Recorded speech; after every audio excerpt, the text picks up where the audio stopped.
Hello, welcome back to another episode of Cosmicgirlie Cello Chronicles. I am your host, JM, and today I'm talking about a topic that I think is actually a really sensitive issue, but something that I don't think is covered nearly often enough. I have dealt with this for so many years. I think it's only been in recent years that I've actually really managed to get some kind of grip on it since becoming a solo cellist for weddings. And I actually touched on it very briefly in the BBC episode. And it is performance anxiety and managing it and the different ways in which people manage it.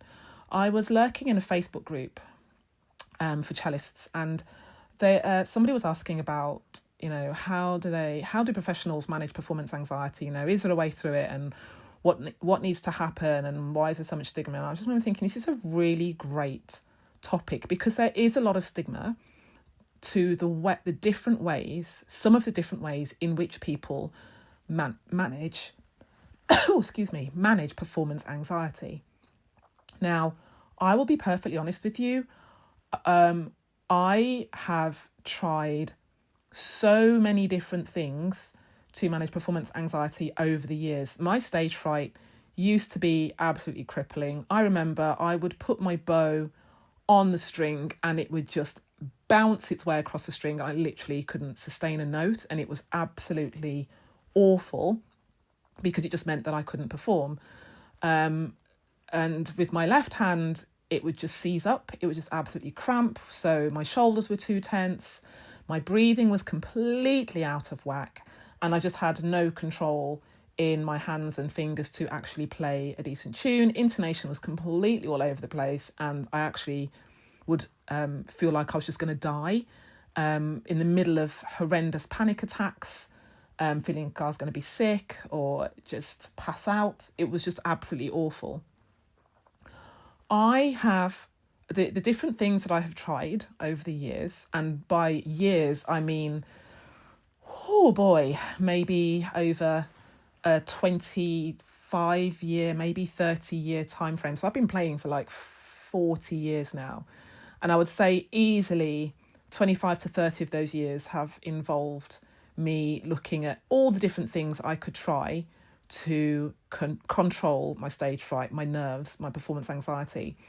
I have tried beta blockers. I have tried alcohol. I have tried hypnosis. I have tried therapy. I have tried EFT. I've tried NLP. So sorry, I should explain. EFT is emotional freedom technique, which is like tapping on certain parts of the body. NLP is neuro-linguistic programming, to just kind of change the language around how I would speak. I've had coaching. I did a master's. I had sessions with mindset coaches and mental health coaches and performance coaches, and I don't even know if it's been one particular thing that made the difference. I do know that some of the things that I tried were good in the moment, and those would actually be beta blockers.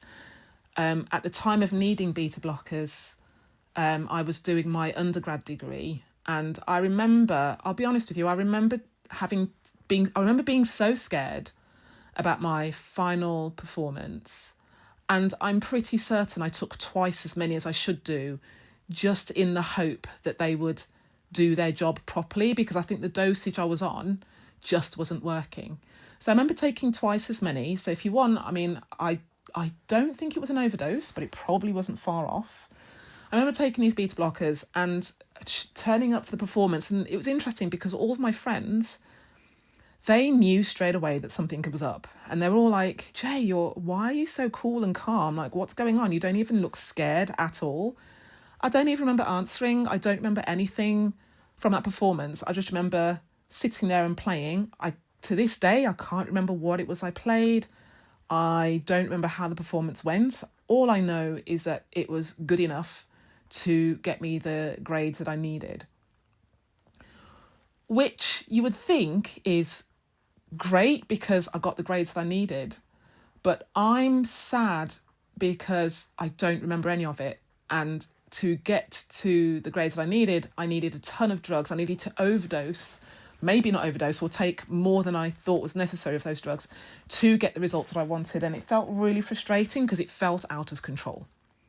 Now, let me be clear.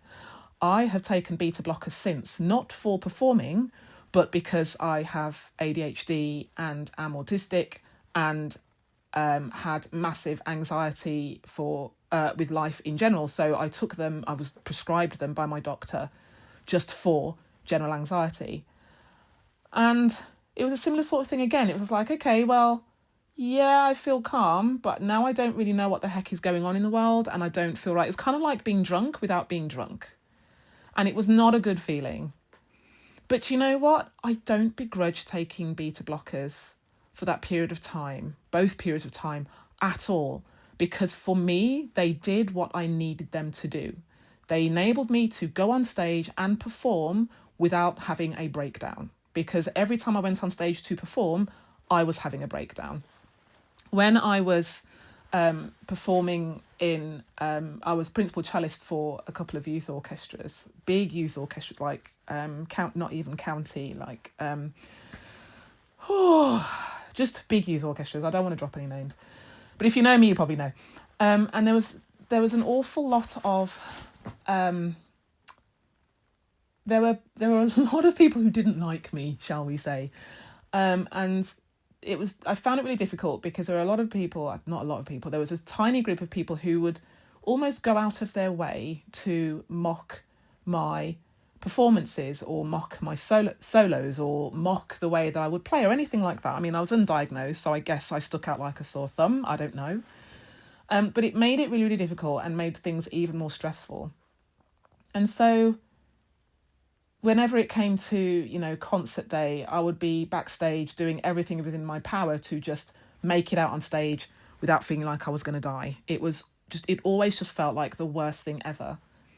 And then, in those times, it'd be like, okay, I wish I had beta blockers. Well, I don't have beta blockers, so I'm going to drink. And I can only say now that I'm really thankful that that was something I was able to keep under control. It was like, can I find one drink strong enough to hit the nerves, but not so much. I just want to say for the record, I was not underage. Amazingly, and this still blows my mind, amazingly was not underage when it came to choosing a drink before going on stage. However, it devastated me that I felt the need to have a drink before going on stage. It really, really made sense to me in that moment because nothing else in that moment was going to help me. There were no other alternatives for me to fall back on. There was nothing else that I could choose in that moment. I didn't really have any friends who were willing to support me or could take a second to understand what I was going through. So it's like, well, you know what? I know that I relax when I have a drink, so maybe I just have a drink and that will help me relax. And again, it worked, but I didn't want it to work. It was not the method that I wanted to choose. It really, really wasn't. I think once I had moved beyond beta blockers and alcohol, I had not long met my partner who recognised a lot of the trauma I was going through. And we chatted and talked about going for things like the hypnotherapy and EFT and the NLP and all sorts of things that could really actually try to get to the root of the problem. Now, of course, again, going back to being autistic and having ADHD and a system that doesn't quite work as standard, or as expected, I should say, it was really difficult because we were doing all the things that seemed standard, like, the tapping and the hypnotherapy sessions, but nothing seemed to be really shifting. And I remember a concert where I'd just done a major EFT session, and my therapist taught me about tapping on the karate chop point. You can go and look this up. It's really easy to find. It's all over the internet. Excuse me. And I remember sitting there at the start of this concert, frantically tapping on my karate chop point on my hand. I'm a confident cellist. I am a confident musician. I am a good soloist. I can play the cello. I have the ability. I am good as anyone else. All of these affirmations, and nothing was landing. Not a single thing was landing. Absolutely none of it. And again, the frustration grew, and I was just like, I don't know what the heck else to do. I feel like giving up. And so I did. I quit. I quit cello entirely after a couple more incidences of just trying to survive solos and not feel crap about myself. I just quit. I quit for about 11, 12 years, I think. Cello sat in its case, gave away tons of music, gave away all my accessories. I was like, no, I'm done. I hate this. I think it was late 2015, 2016 maybe, that I picked up cello again, and I thought, and I remember picking up the cello and thinking, I miss this, but I don't miss all the stuff that came with it. I don't miss the stress and the anxiety. I miss the fun of playing the cello. And I think that reframe was the start of my shift into becoming a confident performer. It was understanding what is actually fun. Why am I doing this? Why am I playing the cello? I play it because it's fun. I play it because it's a gift. I play it because I'm talented. I play it because I get to share this thing. Whatever you want to put in there. But I had my reasons, and I had to understand what my reasons were. By 2019, so I think I'd been back in literally just 3 years, because it was late 2015, early 2016 that I went back to it. By 2019, I was like, you know what? I want to get back into performing properly. I joined a couple of orchestras. It's like, no, I want to perform properly, and decided that was a time to do my master's in performance. Unfortunately, the pandemic also landed. That was fun, but not. But in that time, there was a really interesting message for me, which is, I'm playing the cello. I want my letters. I want to be able to perform because it's fun. I want to do all of this stuff because I enjoy it. I want to share this with other people because they enjoy it. I want people to experience the fun, the joy, the passion, the energy that I get to experience when I play. I want other people to have that too. So it took that reframe of understanding what actually is causing my performance anxiety. Well, it was trying to do all the things that didn't resonate with me. It was trying to be perfect. It was trying to do all the things that didn't resonate with me. So play in a certain way and not be able to move, like not being able to move, or, smiling too much, or I'm not smiling enough, or I'm not looking in the right direction. And it was like all those things that it's like, well, though that just kind of goes against my system, and I don't know how else to fit in. I can't mask any harder than I'm already masking. Like, I am being pushed to my limits. And so maybe it's time for me to step away and do this in a way that works for me. And it was going through the master's degree and having sessions with performance coaches and mindset coaches. And they're all like, oh, if you're feeling performance anxiety, then, replicate it by running up and down the stairs to get your heart rate up. And it's like, no, it's not getting the heart rate up that's the problem. It's what's inside my head that's the problem. It's the thinking that's the problem. And it's the thinking that needs to change.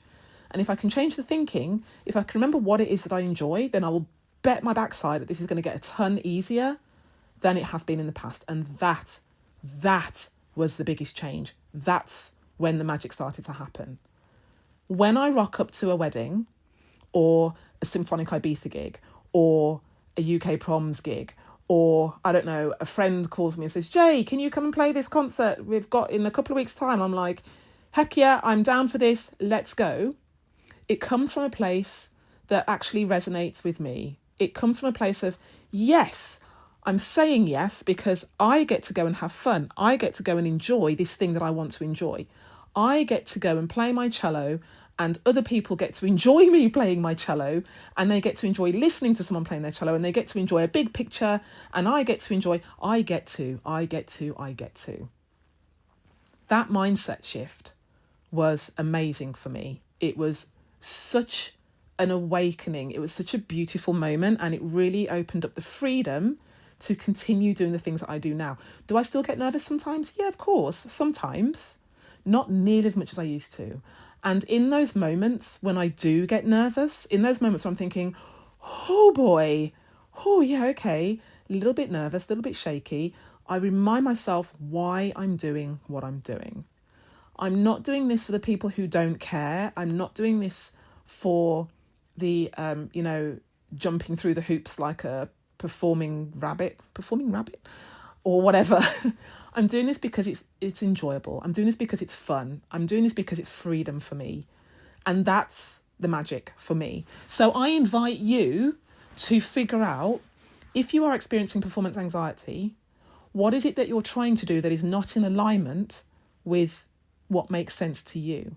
And how do you find the thing that is in alignment with you? What do you need to shift to make it enjoyable? What do you need to remember to make it enjoyable?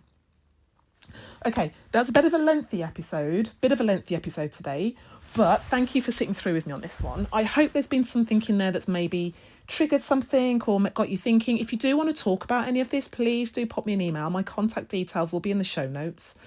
And of course, do check the show notes just in case there's any other goodies or anything else that you want to know about as well. But if you liked this episode, please do give it a thumbs up, whether you are listening on Spotify or YouTube or Amazon Music or podcast or on my website, cosmicgirlie.com. Please do give it a thumbs up or a like or even drop a comment. If you really loved it, please do subscribe. It really helps my little channel to grow, and I appreciate you so much. Thank you so much for listening, and I'll see you on the next one. Bye.